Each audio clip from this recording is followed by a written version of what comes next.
First, we are incredibly proud to introduce Quest 3, the first mainstream mixed reality headset.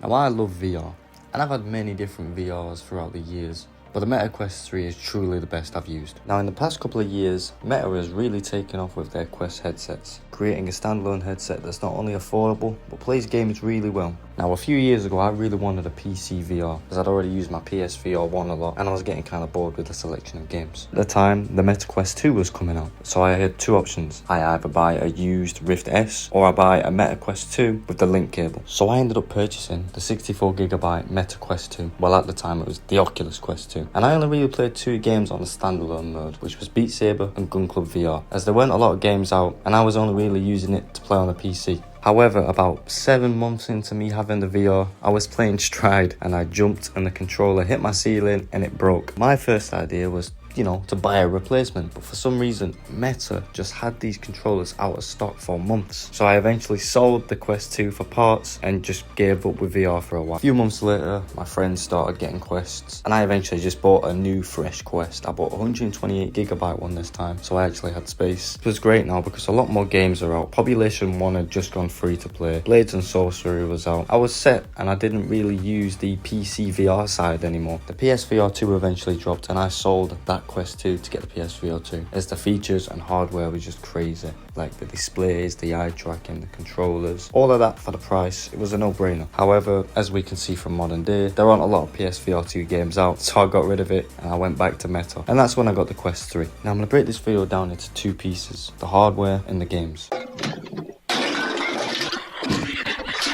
So I'm going to start off with the headset. Now I'm not going to get too technical with these specs, but let's talk about the screen. So the screen has a resolution of 2064 by 2208 pixels per eye, which is 30% higher than the Quest 2. So games are going to look a lot more better. You're going to get more resolution per eye. The screens are still 120Hz on games that support it, so that's still a nice feature to have. You also get more field of view, which is basically the black lines around the screen, so you kind of feel more closer to the screen now, which is great for a VR headset because you can actually move your eyes and look around and you're not going to see the black lines around the screens. Also being a lot more thinner now compared to the Quest 2, which means it's a lot more comfortable on your face. The back strap is also pretty much identical, but I never really use it. I always get the Elite straps, which I would really recommend you do. The Elite straps are so much more better. The front of the Quest 3 also has extra cameras and a depth sensor, allowing for games to use mixed reality. You also now get full color pass-through, and I've actually noticed on software they really push pass-through a lot more now compared to they did on Quest 2. On Quest 2 it was kind of like an extra feature that you had to enable in settings, and if you knew, you knew, and now it's just on by default and it's pretty much on all the time. But yeah, having both these headsets side by side and going back and forth on the same games, in terms of performance, games just look a bit sharper. I didn't really notice a frame boost in much games. In terms of it, games just had a better resolution, they were more clearer, less blurry. Now with a starting price of $479.99 for the 128GB version, or $619.99 for the 512GB version, which I actually think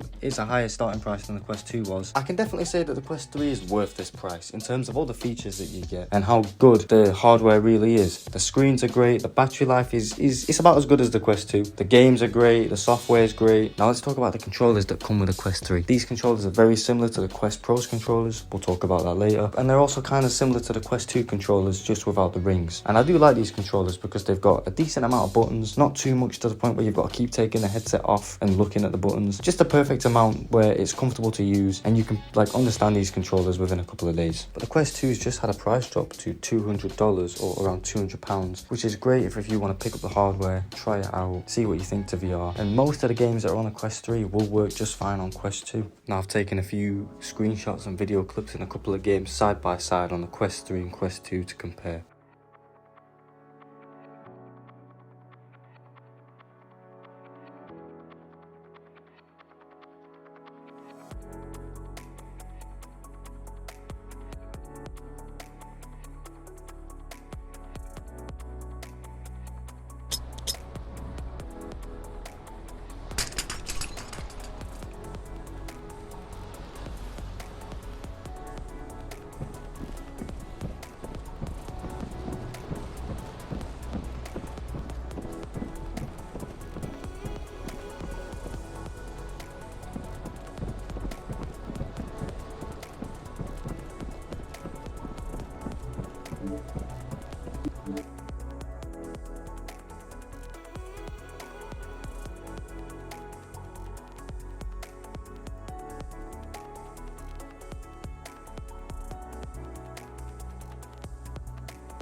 The most recent game I've been playing is Contractor Showdown. Now this dropped a few weeks ago and it's probably one of the best battle royales I've played on VR in terms of mechanics and the way it plays. It's a great experience. I've had a few glitches, but this is a great game to play with your mates. I just hope it has a good future. There's some real good potential in this game. I just hope the bugs get ironed out and the player base sticks with it. One of my favourite multiplayer shooters on VR right now has to be Ghost of Tabor. It's kind of like a watered down version of Escape from Tarkov, but the gunplay, the mechanics, the way you do things, it's such a good game and it's really in depth. If you're really itching for a great shooting game on VR, Ghost of Tabor is where it's at. Really good extraction shooter, and I recommend you play it. A lot of people are still playing it. It's got a good fan base, good community, great developers, really great game. Then of course you got Pavlov's Shack. This was one of the first games I played on the Quest 3 just because it's one of those games you can pick it up, it's cheap, lots of people playing it, quick, simple game. Probably one of the first shooters I recommend you buy on Quest or VR in general. It's just so simple, easy to play, quick and easy fun, nothing too serious. It's great. The next game is Thief Simulator VR Greenview Street. Now, I bought this game on Quest with the intentions of it not being as good as the PC VR version, but it's actually much better.